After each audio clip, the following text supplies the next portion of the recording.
Howdy, it's Ben and or Bookish Bear here. I'm going to do a February wrap-up and kind of a book haul all in one.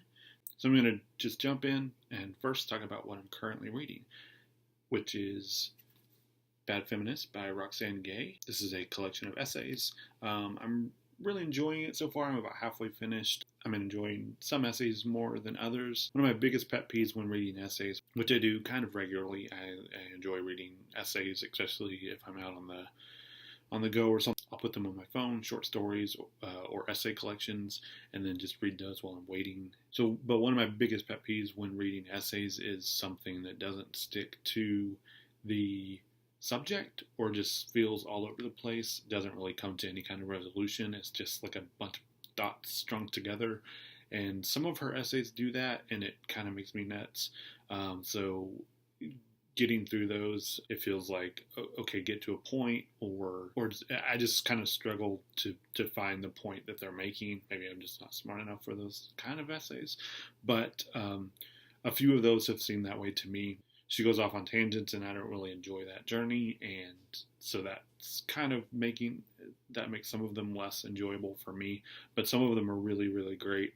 Specifically the one about the Scrabble tournaments I really enjoyed and made me want to play Scrabble more, so maybe I'll try to join a Scrabble group or something. But enjoying it for the most part. She has a lot of really interesting and great things to say. I enjoy reading feminist type things. I like this kind of self-descriptive bad feminist label. I feel like anyone who is a feminist sort of falls into that label at least sometimes, where it's like there's just these gray areas where you're not sure what is right or what is wrong, and how is it my place to say what isn't right for anyone else. So I guess that kind of philosophy goes for essays as well, where who am I to say that this is not a good essay because it sort of goes on tangents or whatever.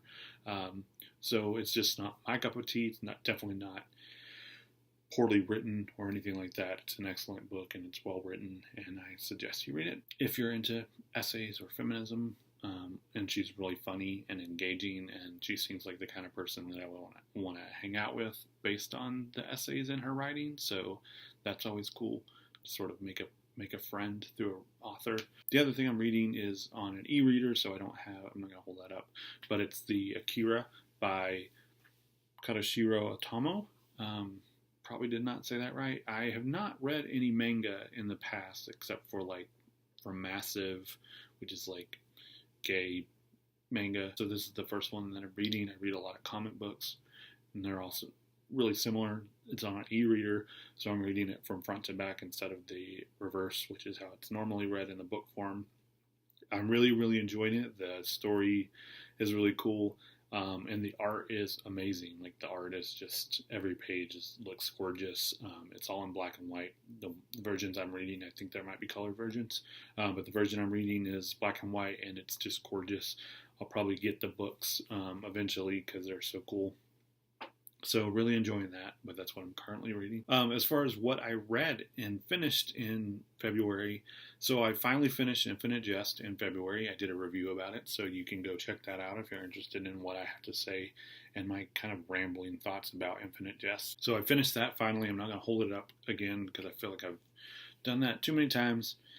And I'm past Infinite Jest at this point, and I'm on to anything else. The other thing I read really quickly, actually, I think I read it in a couple days, was another collection of essays called Why I'm No Longer Talking to White People About Race by Reni Eddo-Lodge, and that was really enjoyable, and I feel like I learned a lot and stepped away from it with a better experience of someone else's life and someone else's ideas. A lot of stuff that I felt needs to be heard and read and said. So it was just a really interesting book. Reni Eddo-Lodge, she's British, so it has a lot of history of racism in the UK, which is not something I'm familiar with, being an American. We tend to just sort of ignore the history of everyone else and the rest of the globe because This is how we do. I'm also in Texas, so we spend a majority of our school time learning Texas history instead of history of anything else, because Texas, is the best.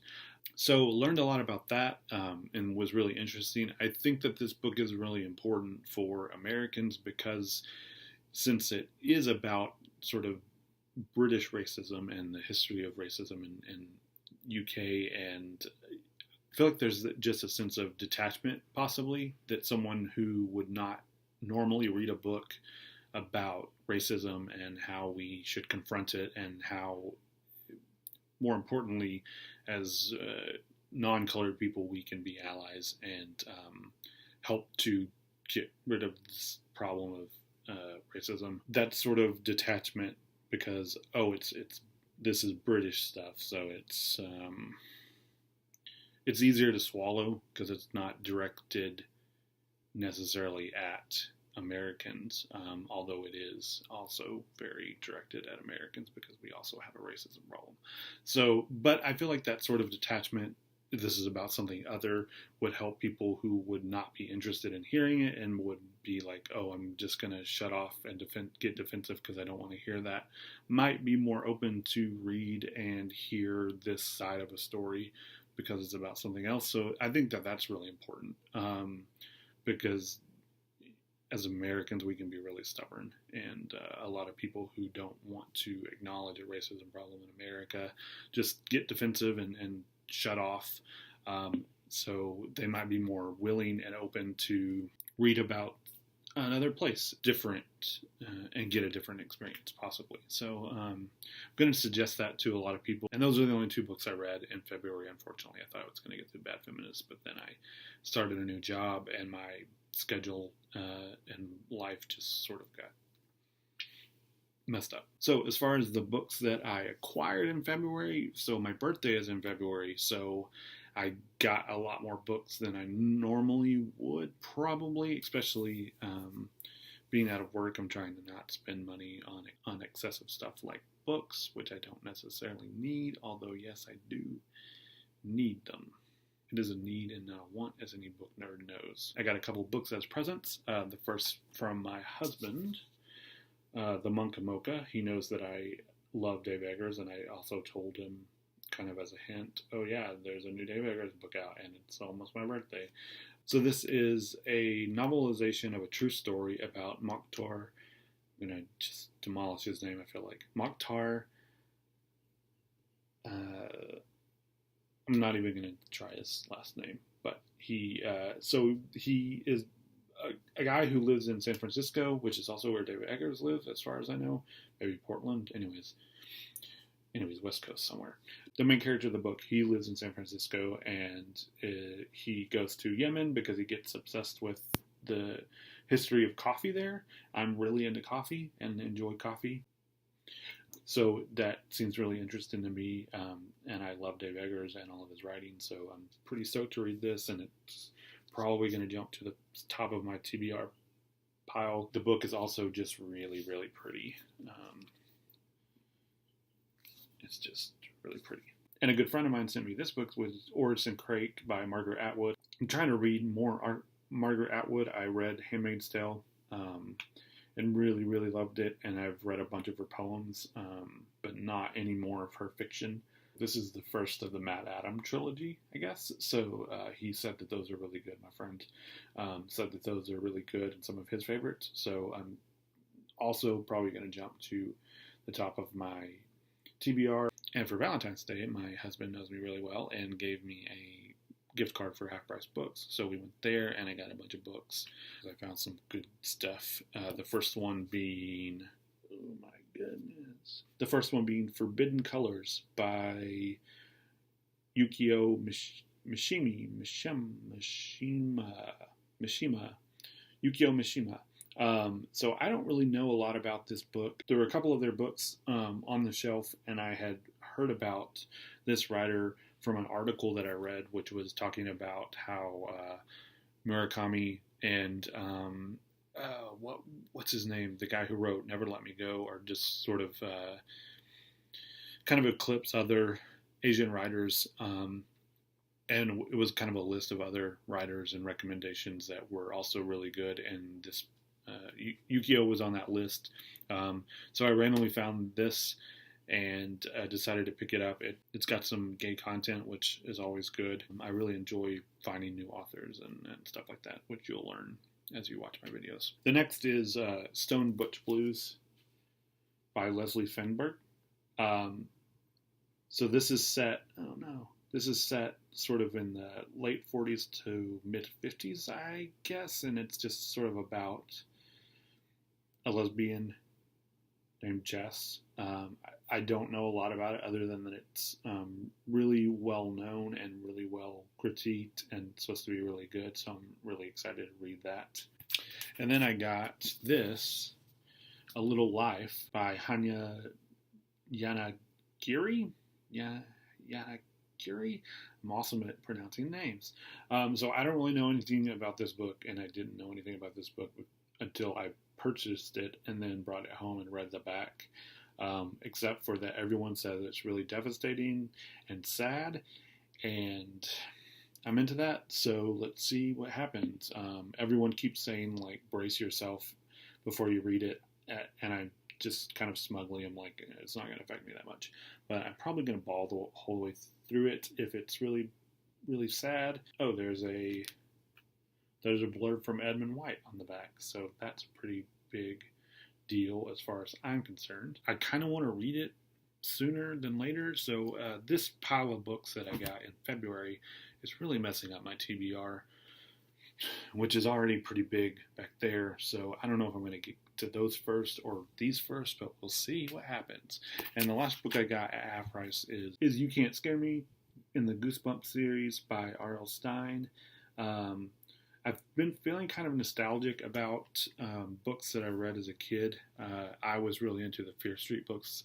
Goosebumps was I was a little too old for Goosebumps when they started coming out. I think my little brothers were more into them. I was really into the Fear Street stuff that R.L. Stine did. But lately have been thinking more about the books that I read as a kid, Judy Blume stuff, and Encyclopedia Brown, all that kind of stuff that I was really into as a kid and wanting to purchase them and have them in my library. And then The Bookchemist, who is a booktuber that probably everybody knows, and I really, really enjoy his videos. He was listing his favorite books, and he listed this book in his favorite books, which is just intriguing to me because he's getting his PhD in literature, and to list a children's book in your favorite books is just really interesting.